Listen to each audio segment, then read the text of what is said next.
So, thanks for the introduction, Alan. And Zoe, thanks for inviting me to come here. I was delighted that you wanted me to come speak to you. And I'm actually putting myself on timer because in Toastmasters, keep telling me I tend to go over time and I ramble a lot. So that will tell me when that's actually happened. I also want to thank Andy for actually being specific with the title of your speech, because Google also does big data and analytics, so I could have just come up here not knowing this and having a speech that was pretty much me too, or what he said. So thanks for being very specific there. We're going to talk about the cloud, but the cloud is very fluffy. That was a joke I didn't even realize. So the cloud is fluffy in the sense that what it is it's debatable how you define it. But that doesn't actually really matter. What really matters is what it allows you to do. So at Google Enterprise, where I'm from, so make the distinction, I am from that little subsection of Google, we're fanatical about productivity. It's actually everything we do. So productivity is everything we think about, and we think about basically tools. What are the actual tools that people from the largest corporations like Woolies, they started using, they're moving from their, I don't know what they're using before, but over to one of our cloud solutions. So we have from the 200,000 employees down to the Soho, the one or two guys have started up their company. We're thinking about what are these tools that they actually need? Because, I mean, you can get 20, 30 hammers, but if you really need a screwdriver, you're going to be short on luck. That's our philosophy. So this is going to be about focus, and it's going to be about basically 5 pillars or focus areas where we think that we can actually help businesses of pretty much any size. So a bit about me. I used to work in IBM in Dublin, but I've been with Google now for a number of years. I moved over here in January and enjoying it so far. And I manage strategic partnerships over entire Asia Pacific. So that would mean large-scale organizations that can actually help us bring these cloud products out to companies big and small.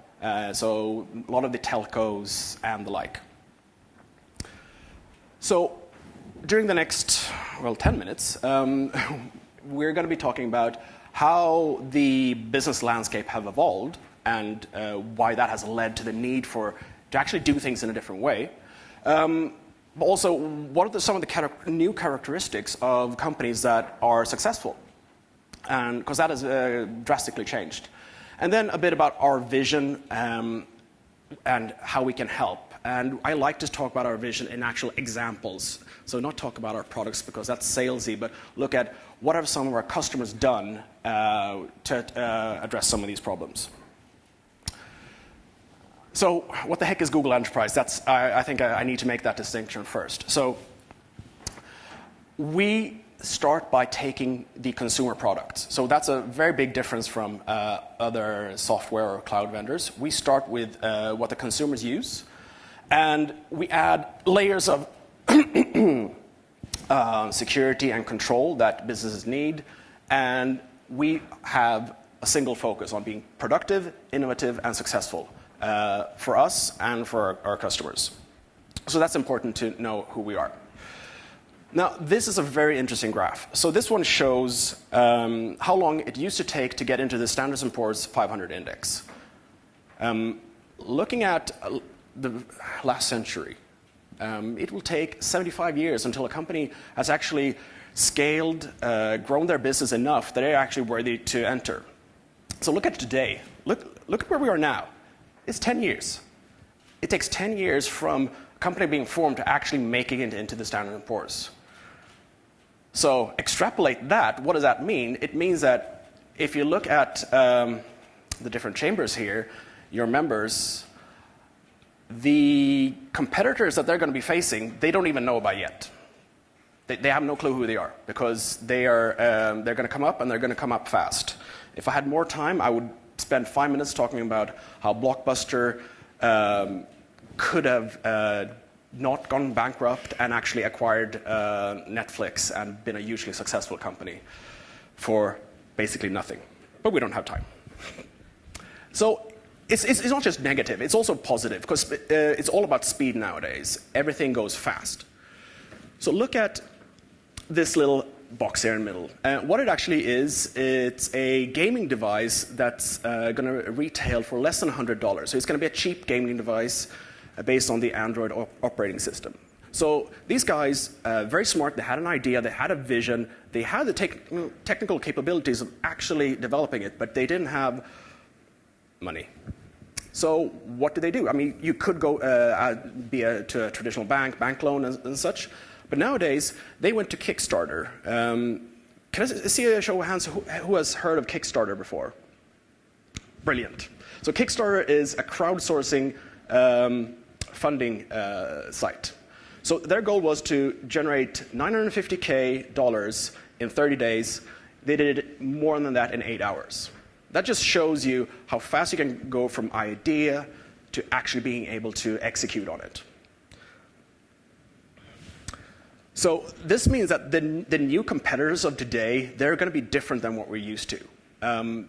They're going to start with no baggage. They're going to start with an idea, and they're going to be able to start. By the way, I'm going to interrupt myself. You will get access to the slides later, so if you are taking notes, you can actually relax a bit. So the second thing that we've noticed about these companies is that they embrace consumer technology and use that in a business environment.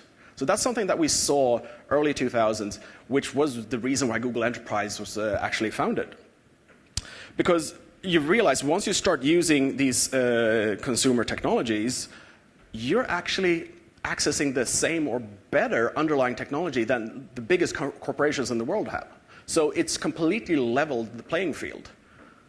And it's an incredibly powerful situation for anyone that has a unique idea that is actually at the right time, because now you can get the funding and you can actually get the tools and be very, very nimble. So it's not as much about technology nowadays, because the technology is there, it's the behavior about how people actually use it. So if you look at just consumer behavior, these are some of the big trends that are actually affecting how businesses are starting to operate, and the successful ones have embraced wholeheartedly. So if you look at, these are US stats. So, I mean, 40% own a smartphone, but that's nothing. I mean, it's 52% here. Australia is way ahead of the curve. We're also looking at, from a consumer perspective, 95% of them use some form of cloud technology. They just don't think about it, because it doesn't matter what the cloud is, it is actually what it does for you. And social media was mentioned before by several of the speakers. There's a staggering amount of time spent every month. That's just the US, how much time is spent on social media. So that's affecting how businesses and employees are actually operating. And it has resulted in one of these statistics. And this is what we call BYOD, bring your own device.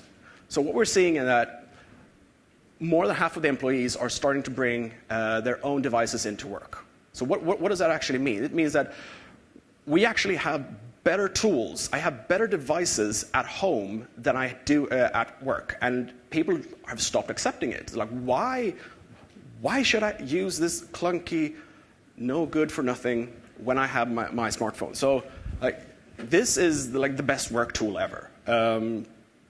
If I had to forsake, and if there's one thing I would never forsake, it's my smartphone, because there's nothing I can't do on it. And that's what we're seeing. And we're bringing in all this technology because it's better. It allows us to work faster. So these are all of these trends that we've been seeing. So there's an expectation now on employees, and I'm going to talk about, I'm going to mention in my second speech today about what it takes to retain employees, and that's one of the things. They're expecting to be able to use the tools that they love. And if you see, they're actually willing to make trade-offs. So it matters a great deal what kind of resources and tools they have access to at work. In many cases, more than how much they're paid, because people don't want to be stifled anymore. We've seen the way technology can actually liberate our own lives, how fluent we can interact with each other. And when we get to work, it gets gray, dull, and boring. So the question comes, okay, if we're going to do, bring this to both consumers and businesses, that's going to take a lot of horsepower, so to speak.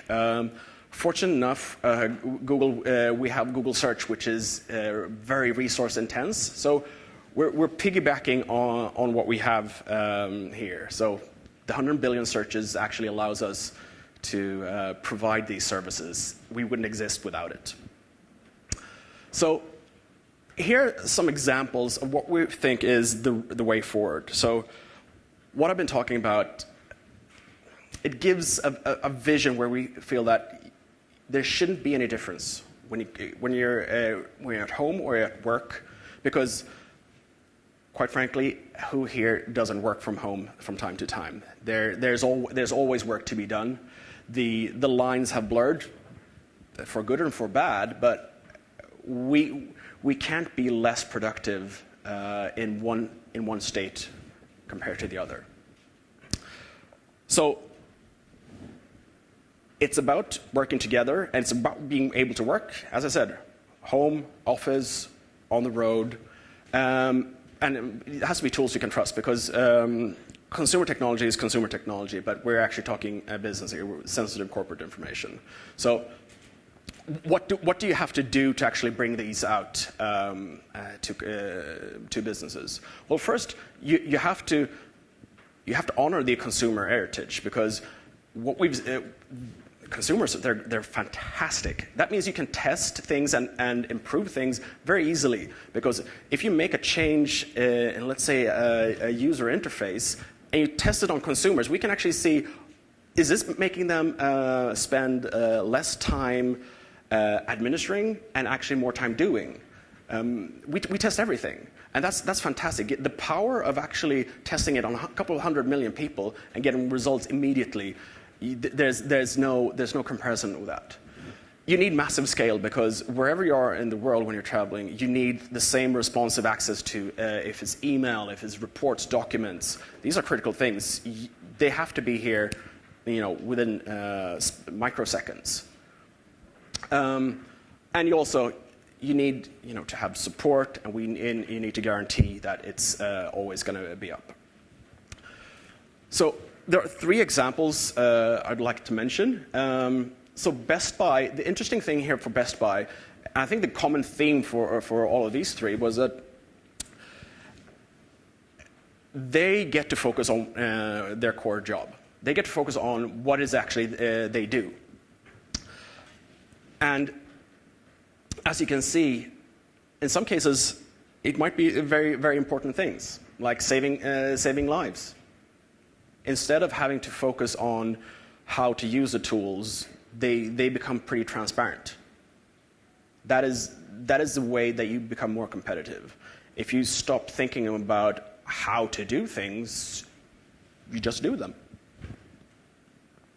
And we have 5 million businesses, a couple of well-known names there. So people have started catching on that there are a lot of things that we can do for them.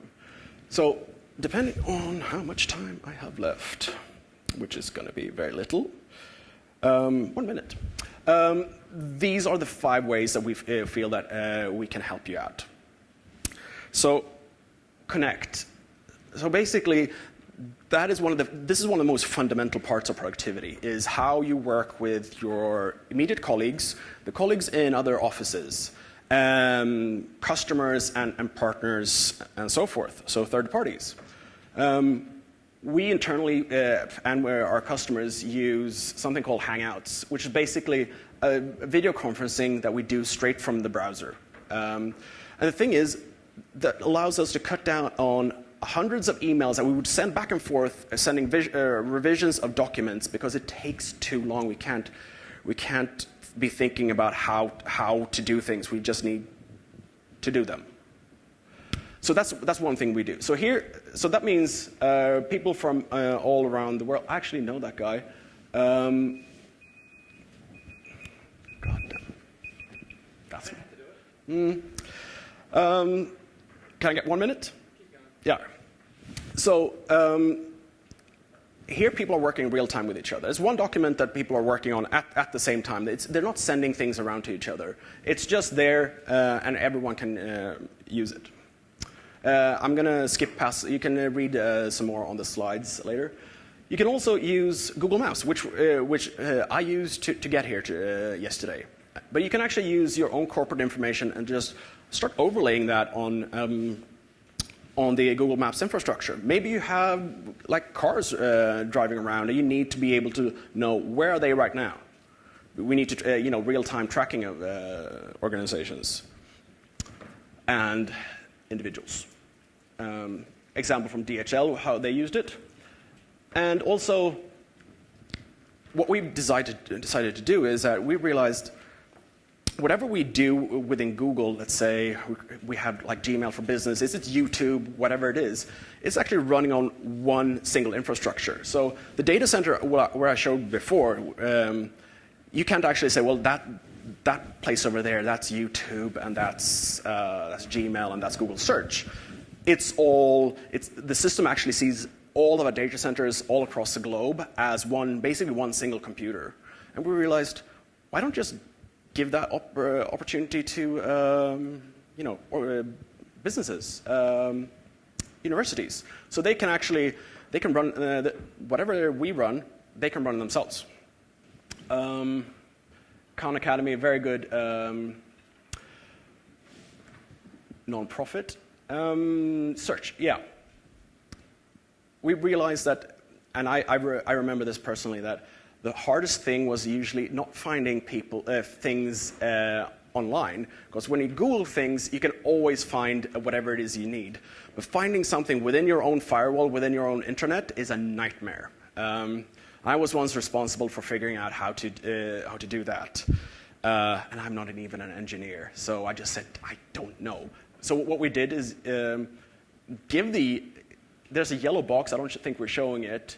Basically, we're giving a yellow box that you put into your office, and it actually does the Google search algorithm only within your company, and only people that are in your network can actually see it. So that's one way to, instead of forcing people to put files in folders there, and there, because people are clumsy and they never do what you tell them to do. So we say sort is bad, search is easy.